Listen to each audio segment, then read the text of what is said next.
করার আগে বাল্য প্রেম বন্ধ করা উচিত।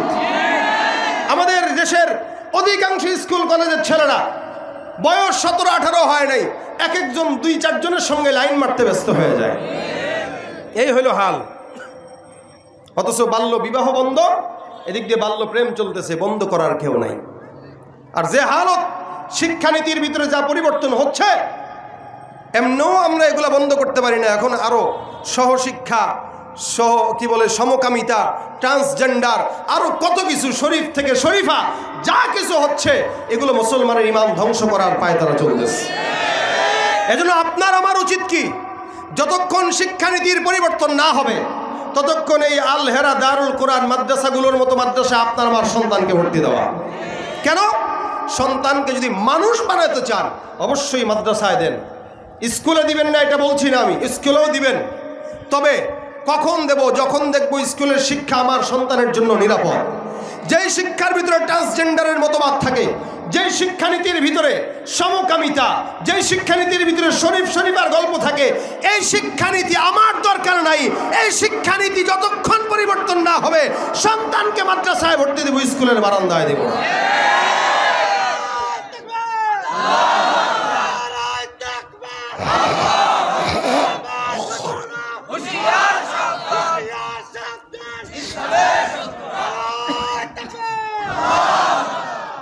আল্লাহ পাক রব্বুল আলামিন আমাদেরকে একটু বুঝার তৌফিক দান করুক। আপনারা আপনাদের সন্তানদেরকে মানুষ বানাতে চান, মুশকিল হইল মানুষ বানাইতে যে অমানুষ হয়ে ঘরে ফেরান। যার কারণেই সন্তান বাবার বৃদ্ধ বয়সে বাবাকে নিজের বিশাল বড় 2000 স্কোয়ার ফিটের ফ্ল্যাটে জায়গা দিতে পারে না, বৃদ্ধাশ্রমে পাঠায় দেয়। এই জন্য সন্তান যদি 3 জন থাকে, সন্তান যদি 4 জন থাকে, এই 3 জনের মধ্যে 2 জনকে ইঞ্জিনিয়ার ডাক্তার বানান, 1 জনকে আলেম বানান। কি বলেন? তাহলে বুঝবেন আমার কথা হলো স্কুলে পড়ান, কলেজে পড়ান, ভার্সিটিতেও পড়ান, সব জায়গায় পড়ান, কোনো আপত্তি নাই। তবে তার আগে দ্বীনি শিক্ষা অর্জন করান, এরপরে স্কুল কলেজে পড়ান, দেখবেন কোনো সমস্যা নাই, আপনার সন্তান মানুষ হবে। কি বলেন? ঠিক না? এই জন্য যেই সমস্ত কোম্পানি, যেই সমস্ত মানুষগুলো আমার দেশের এই ট্রান্সজেন্ডার সমকামিতার প্রচার ঘটায়, আমরা তাদের পক্ষেও থাকবো না, তাদেরকেও বয়কট করবো আমরা। যেমন আজকেও দেখেছি ট্রান্সজেন্ডারকে সামনে ফোকাস করে ওয়ালটন কোম্পানিও তাদের পক্ষে স্লোগান দিচ্ছে। আলহামদুলিল্লাহ ফেসবুকে আওয়াজ তুলেছে, তো এরা তাদের অফিসিয়াল পেজে ক্ষমা চেয়েছে। শুধু ক্ষমা নয়, এদেশে কেউ যদি ইসলামের বিরুদ্ধে এক বিন্দু অবস্থান করতে চায়, ইমানদার হিসেবে, মুমিন হিসেবে আপনার দায়িত্ব তাদের প্রতিবাদ করা। যদি না করেন আপনি মুমিন নয়, আপনি বেঈমান। ইসরায়েলি পণ্য যেভাবে আমরা বয়কট করেছি, এদেশের প্রত্যেকটা ট্রান্সজেন্ডার, সমকামিতা আর এই সমস্ত জিনিস যারা প্রমোট করে তাদেরকেও বয়কট করা ইমানের দাবি, সময়ের দাবি। ঠিক কিনা ধরে পারবেন তো ইনশাল্লাহ? রাজি আছেন তো ইনশাল্লাহ? আল্লাহ আমাদেরকে একটু সহি বুঝদান করুক, বলেন আমিন। এগুলো ইমানের কথা, এগুলো আপনার আমার জরুরি কথা। সন্তানকে আল্লাহ পাক রব্বুল আলামিন নিয়ামত দিয়েছেন, এটার কদর করা। এই কদর করতে যে দিন শিখানো, এটা ফরজ। দুনিয়া শিক্ষা করা জরুরি, ডাক্তার হওয়া জরুরি, ইঞ্জিনিয়ার হওয়া জরুরি, দিন শিক্ষা করা জরুরি নয়, কোরআন শিক্ষা করা জরুরি নয়, লেকিন ফরজ।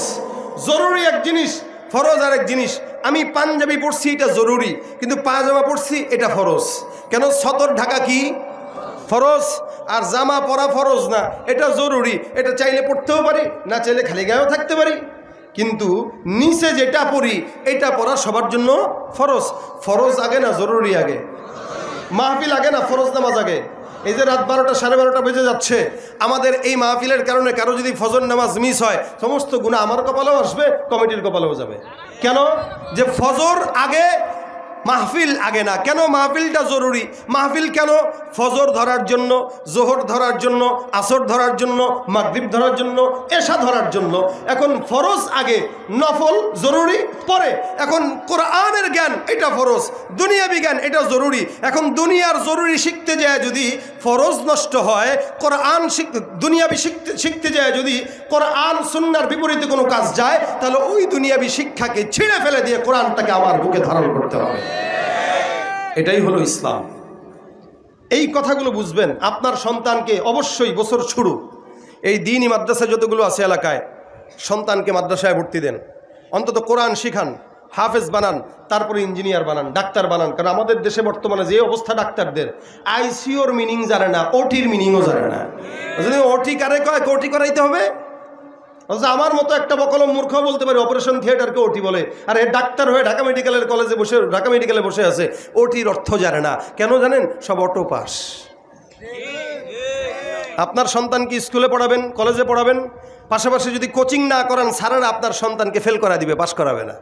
কিন্তু মাদ্রাসায় জিজ্ঞাসা করেন তো, এই মাদ্রাসার পড়ার সাথে সাথে একজন ওস্তাদ বলতে পারবে না যে কোনো ছাত্রের আলাদাভাবে কোনো ট্রেনিং লাগেনি না, কোচিং দরকার হয় না। ছাত্র ভালো এমনিই পাস করবে, এখানে কোনো লোভিং দিয়া পাস হয় না। এজন্য সন্তানকে আগে দিনই শিক্ষা করান, তারপরে ডাক্তার বানান। ইনশাআল্লাহ কসাইয়ের মতো মানুষকে জবাই করবে না। এই ইঞ্জিনিয়ার বানানোর আগে কোরআন শিখান, রোডের পরিবর্তে রোড ঘাটে বাস দিবে না ইনশাআল্লাহ। এগুলো কি সত্য না মিথ্যা বলেন? এই জন্য আগে দিন, আগে কি? কারণ এটা ফরজ। এটা কি? ফরজ। আল্লাহ পাক আমাদেরকে এই ফরজগুলো পালন করার তৌফিক দিক। এটা আল্লাহর ওয়াজ, এই জন্য আল্লাহ পাক ওয়াজ করেছেন। আল্লাহ পাক বান্দাকে এই ওয়াজ করে করে অসংখ্য ওয়াজের মধ্যে অন্যতম একটা ওয়াজ করে দিয়েছেন কি? আল্লাহ বলেন, ইয়া আইয়ুহাল্লাযীনা আমানুত্তাকুল্লাহ। এটা একটা আল্লাহ পাকের ওয়াজ। এই ওয়াজ আল্লাহ কোরআনের জায়গায় জায়গায় বর্ণনা করেছেন। মুমিনরা তাকওয়া অর্জন করো। তাহলে মুমিন আবার তাকওয়া অর্জন করবে কেন? মুমিন তো এমনি মুমিন বলে না, সব মুমিন না। মুমিন ফজরের নামাজ পড়ে বের হবে তো বাইরে যেয়ে দেখবে এরে ফিতনা, জোহর পরে মার্কেটে যাবে ফিতনা, আসর পরে বাইরে বের হবে ফিতনা। বলে মুমিন তো ইমানদার এমনিই আছে, কিন্তু সমাজের ফিতনার কারণে তার তাকওয়াটা মাঝে মাঝে নষ্ট হয়ে যেতে পারে।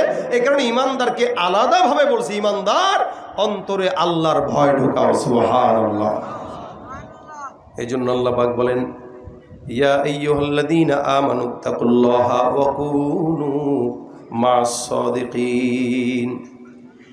সমস্ত ইমানদারকে আল্লাহ পাক রব্বুল আলামিন ডাক দিয়া বললেন, হে মুমিনের দল, তোমরা আগে অন্তরের মধ্যে মালিকের ভয় ঢুকাও। তাকওয়া কি? আমিরুল মুমিনিন ওমর রাদিয়াল্লাহু তাআলা আনহু একবার এক সাহাবীকে কাব রাদিয়াল্লাহু তাআলা আনহুকে জিজ্ঞাসা করলেন, হে কাব, তাকওয়া কি জিনিস বুঝো তুমি, একটু আমাকে বলো তো। সাহাবী বর্ণনা করে বলতেছেন, তাকওয়া হলো এমন একটা জিনিস, আমিরুল মুমিনিন কাঁটাযুক্ত পথে কোনোদিন হেঁটেছেন কিনা? ওমর রাদিয়াল্লাহু তাআলা আনহু বলে, হ্যাঁ, কাঁটাযুক্ত পথে হেঁটেছি। বলে কিভাবে হাঁটলেন? বলে কাঁটা যখন আসছে পাওটাকে উঁচু করে বুড়া আঙ্গুল দিয়ে ভর করে করে তারপরে হাঁটলাম। সাহাবী কাব বিন মালিক ডাক দিয়া বলতেছেন, হে ওমর রাদিয়াল্লাহু তাআলা আনহুকে ডাক দিয়া বলে, ওমর, কাঁটাযুক্ত পথে যদি কোনো ইমানদার বান্দা, কোনো মানুষ হেঁটে যায়, নিজের পাওয়াটাকে কাঁটা থেকে বাঁচানোর জন্য যেমনে চলবে, ঠিক তেমনি ভাবে ইমানদার কোনো বান্দা গুনাহের কাঁটা থেকে নিজেকে সেভাবে বাঁচিয়ে চলার নামটার নাম হলো তাকওয়া। সামনে গুনাহ আসবে, হারাম আসবে, ধরবো না, হারাম আসবে, ছুঁইব না, জেনা আসবে, ধরবো না, যাবো না। নবী করিম সাল্লাল্লাহু আলাইহি ওয়াসাল্লাম বলেন, জেনা মানে শুধু বিছানায় কোনো নারীর সঙ্গে সঙ্গ নেওয়ার নাম নয়। নবী করিম ডাক দিয়া বলেন, আল আইনানি জিনাহুমা আন-নজর। একটা বান্দা তার চক্ষু দিয়াও জিনা করতে পারে। কারণ কি? বান্দার দুই চক্ষু দিয়া বান্দা যে হারাম জিনিস দেখে, ওটাই হলো বান্দার চোখের জিনা। বান্দার কানের জিনাটা হলো বান্দা কান দিয়া কোনো বেগা নারীর শব্দ শুনবে। অন্তরের জিনা হলো অন্তর দিয়া কোনো বেগা নারীকে চিন্তা করবে। বান্দার জিনা মুখের জিনা হয়, বান্দার ঠোঁট দিয়া যখন বাজে বাজে কথা বলে, বান্দার চক্ষু দিয়া যখন বাজে জিনিসের দিকে তাকায়, কান দিয়া যখন বাজে জিনিস শুনে, এই সমস্ত জিনিসকে পয়গম্বর মুহাম্মদুর রাসূলুল্লাহ সাল্লাল্লাহু আলাইহি ওয়াসাল্লাম জিনা বলে আখ্যায়িত করেছেন। এ মুসলমান নবীর উম্মতের দল, আজকে সমাজে আল্লাহ পাক রব্বুল আলামিন এই কারণে বান্দাকে ওয়াজ করে দিলেন, ইয়া আইয়ুহাল্লাযীনা আমানুত্তাকুল্লাহ। হে মুমিনের দল, তোমরা তাকওয়া অর্জন করো। নবী করিম ডাক দিয়া বলেন, মুত্তাকি বান্দা হারাম থেকে বাঁচো, ইত্তাকিল মাহারিমা তাকুন আ'বাদান নাস।